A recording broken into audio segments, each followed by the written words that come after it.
अजून एक स्थगन आम्ही मांडला होता। एक महत्त्वाचा विषय या देशात घडलेला आहे।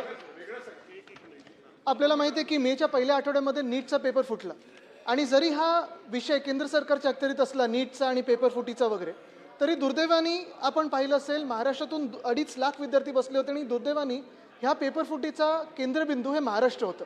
अध्यक्ष महोदय, ज्या 3-4 अटका झालेल्या आहेत त्याच्यात हे पी.व्ही. कुलकर्णी असतील, मनीषा वाघमारे असतील, मनीषा बांधारे असतील किंवा मनीषा हवलदार असतील, ह्या सगळ्या हे जे लोक आहेत हे नेमके कुठच्या पक्षाचे होते, कोणाचे काही घेणं देणं कोणाचं काही होतं का, हा सगळा वेगळा विषय झाला।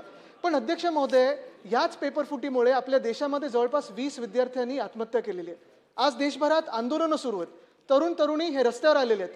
अध्यक्ष महोदय, आमची अपेक्षा हीच आहे की मुख्यमंत्री महोदयांनी, त्यांच्याकडे गृह खातं पण आहे, जसं MPSCचा कधी पेपर फुटतो, 2 वर्षापूर्वी 24 मध्ये पण नीटचा पेपर फुटी झाली होती, यावर्षी नीटची पेपर फुटी झाली, जसं मी सांगितलं दुर्दैवाने महाराष्ट्रात झालेली आहे किंवा केंद्रबिंदू महाराष्ट्रात होतं। आमची अपेक्षा हीच आहे की मुख्यमंत्री महोदयांनी याच्यावर चर्चा घ्यावी, अन्यथा याच्यावर निवेदन तरी करावं की पेपर पुढच्या ह्याच्यासाठी फुटी नाही होणार किंवा काय उपाययोजना आपण याच्यावर करणार आहोत की नीट सारखे पेपर फुटणार नाहीत महाराष्ट्रातून, हे काय उपाययोजना करणं ते आम्हाला जाणून घ्यायचं आहे। तर आपण तसे निर्देश द्यावे। शासनाने नोंद घ्यावी।